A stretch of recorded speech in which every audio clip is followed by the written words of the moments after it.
Mula dito tanaw yung falls. Maliit na tulay.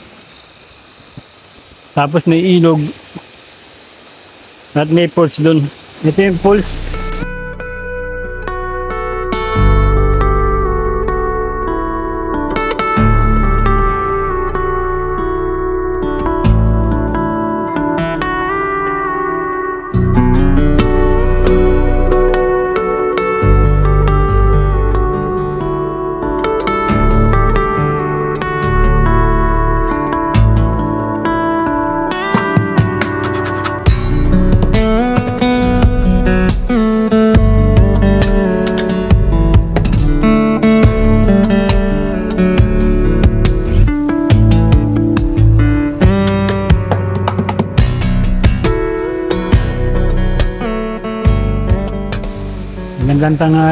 Magandang tanghali uli. Meron ako nadaanan dito na falls. 1:21 na ng tanghali. Sakop pa rin to ng Baylen. May nadaanan ako ditong ilog na may falls. Ayun o.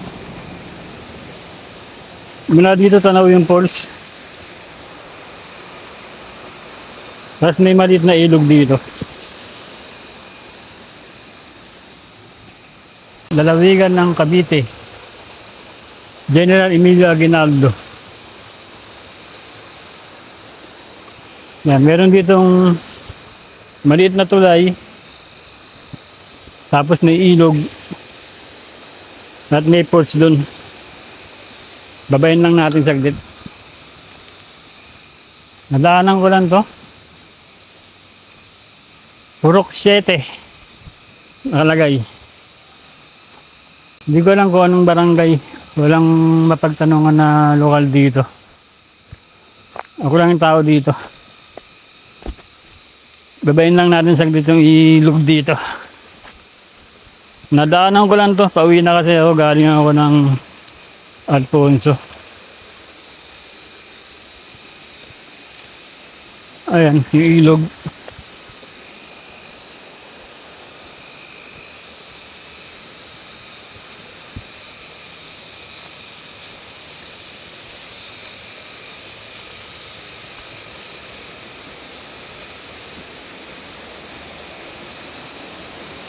Ito yung falls.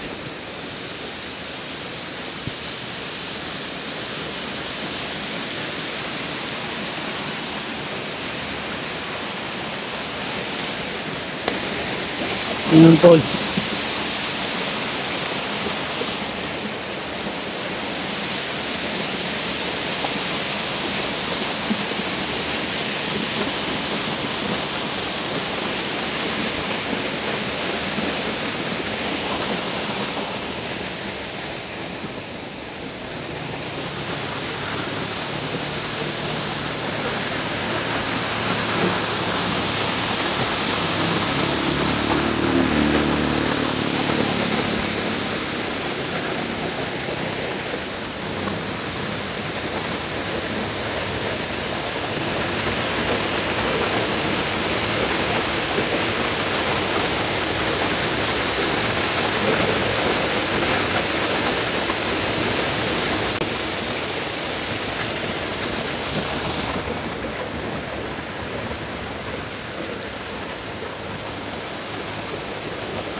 Bali meron siyang tatlong falls na binabagsakan mula rito.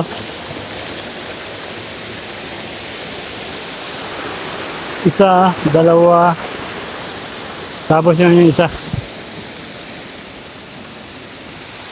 Ayun yung pangatlo. Hindi ko alam kung anong tawag sa falls na to. Nadaanan ko lang to dito sa may Bailen. Galing ako ng Alfonso. Ang ganda rin. May maliit na ilog na malinaw, malinis. Malinaw yung tubig. Ayan. Mababaw lang, hanggang hita lang. Hanggang hita. Malinis naman yung tubig.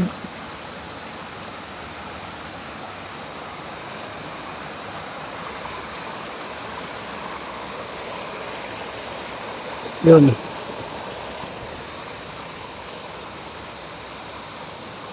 Hindi ko alam kung anong pangalan ng falls. Wala akong idea. Wala akong mapagtanungan na lokal dito. Kung anong tawag nila sa lugar na to.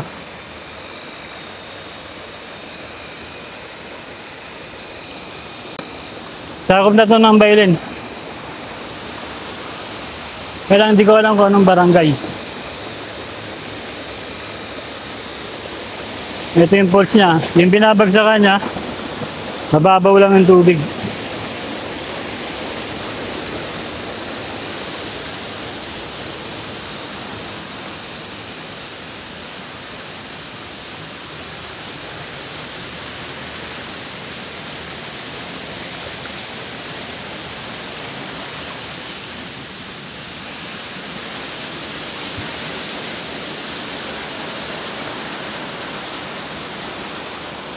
Yun.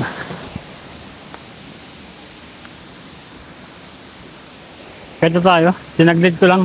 Dinaanan ko lang kasi napansin ko na may falls eh. Wala tayo mapagtanungan ng lokal. Para malaman sana natin kung anong barangay ito nasasakop. At kung anong pangalan ng falls at ilog na to. Ito yung landmark niya. May maliit na tulay. Tapos nakalagay dito Purok 7. Yan, Purok 7.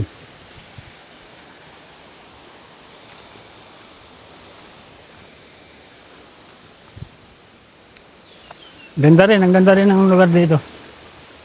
Simple lang. Pwedeng puntahan, pwedeng tambayan. Yun. Magtatanong tayo kung anong pangalan. Dami madaanan tayo mamaya na lokal. Okay, update ko kayo mamaya. Nagtanong ako sa mga lokal dito at ang sabi, yung pangalan daw ng ilog ay Ilog Panday. Sakop siya ng barangay kay Misas. General Emilio Aguinaldo, Bailen, Cavite. Ayan, palabas tayo doon. Pupunta na to ng, ito barangay road to eh. Doon yung pinaka main road, yung Aguinaldo Alfonso Road. Ayan. Pangalan ng ilog ay Ilog Panday. Meron siyang 3 bagsak na falls. Naik na tayo, Naik. Boundary na to ng Naik at Maragondon. Lapit na tayo sa bahay. Yun! Magandang hapon sa inyo. Yung video na napanood nyo ay recorded na yun. Nai-record ko yun nung linggo. Bali, 5 ilog yung napuntahan ko ng linggo na yun. Yung napanood nyo na video ay nandito yun sa aking ilog bucket list ng Bailen. Ito yun. Base dun sa napagtanungan ko na lokal ay Panday daw ang pangalan ng ilog. At tinahanap ko sa kanya dito, wala yung Panday. At sinabi niya sa akin na ito daw yun. Itong Kulipay. Yan, Kulipay. Yan daw yun, yung Kulipay tsaka yung Panday ay isa lang daw yun. May maidadagdag na naman tayo sa ating ilog bucket list. Ayan yung mga may check. Yan yung mga napuntahan na natin, yung Tala River, Timbugan, Malibik, talong lapad, talong santol, kay kuli, layon santol, ilog ng molino at saka tong tarapichi. At ito pa isa, at may isa yung talong mabilog.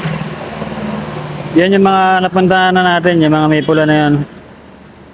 Kung sa mga nabanggit ko na yan ay hindi nyo pa napanood, scroll down nyo lang sa YouTube natin at makikita nyo yan lahat na yan na napuntahan na natin yan. Panoorin nyo na lang yung mga hindi nyo pa napanood. Marami pa tayong hahanapin. Marami pa. Itong paligo ang aso, madali lang hanapin to. Alam ko napuntahan. Yung iba dito, parang mahirapan na ako. Pero susubukan ko hanapin lahat yan at puntahan. Itong talungito, ayan, talungito. Sa susunod na video, yan na yung kasunod. Up next na yan. Itong talungito ay bahagi ito ng Tres Marias na port ng Baylen. Abangan nyo sa susunod na video. Ayan. Okay, maraming salamat sa panonood. Bye-bye and God bless. May daan dito para makalapit ng konti sa falls. Mababaw lang.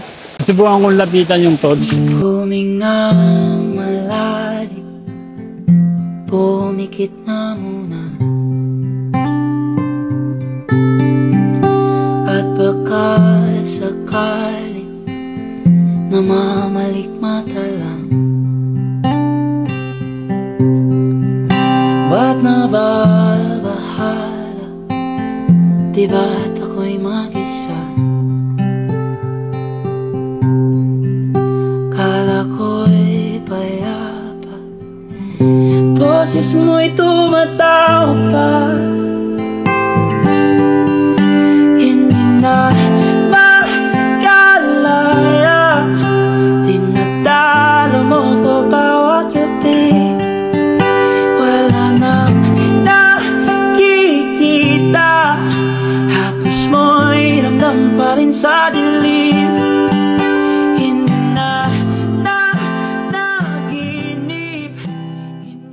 Barangay Timaran tayo. Timaran Basaan. Soriano Highway. Tapat lang siya ng Dali. At malapit na sa Hills View. Paligo ng Hills View. Nandito ako, kukunin ko yung sticker ko kay boss. Kay boss One Line. Big shot na nga si boss One Line. Meron na siyang meron na siyang shop. Dati kasi, nung nagpapagawa tayo sa bahay lang sila. Ngayon, ang ganda ng shop niya. Big time.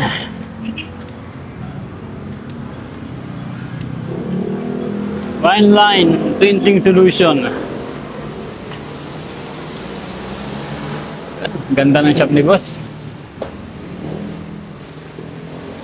Right.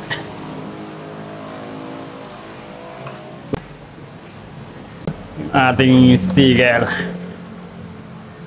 Yun, ito yung pinagawa natin na sticker. 200 pieces. May pasobra pa. Ganda, ang ganda.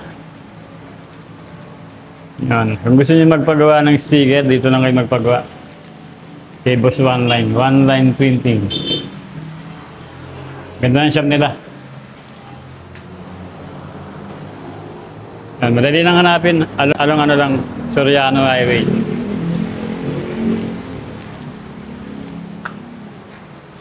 Gumagawa rin sila ng mga tulad nito, t-shirt, One Line yan. Saka mga jersey. Meron silang Facebook page, One Line Printing. Lalagay ko lang sa screen para kung gusto niyo magpagawa, i-message niyo lang sila. Boss. Ito, sarap magkape dito. Pinagkape pa ako ni boss, Ay, magpakita ni boss, nahiya. Sticker, Gusto niyo magpagawa ng sticker. Solid yung quality nito. Bukas tayo na isa. Ito, nakalaminate na to. Kahit na magasgasan siya, hindi natatanggal yung pagka-print. Saka waterproof na rin to. Yan, waterproof, saka scratch proof. Matibay yung dikit. Ayan o. Matibay ang dikit niyan.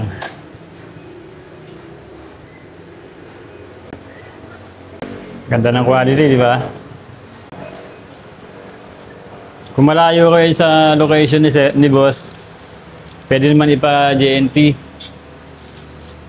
Papaship na lang sa ano niya, sa lugar niya.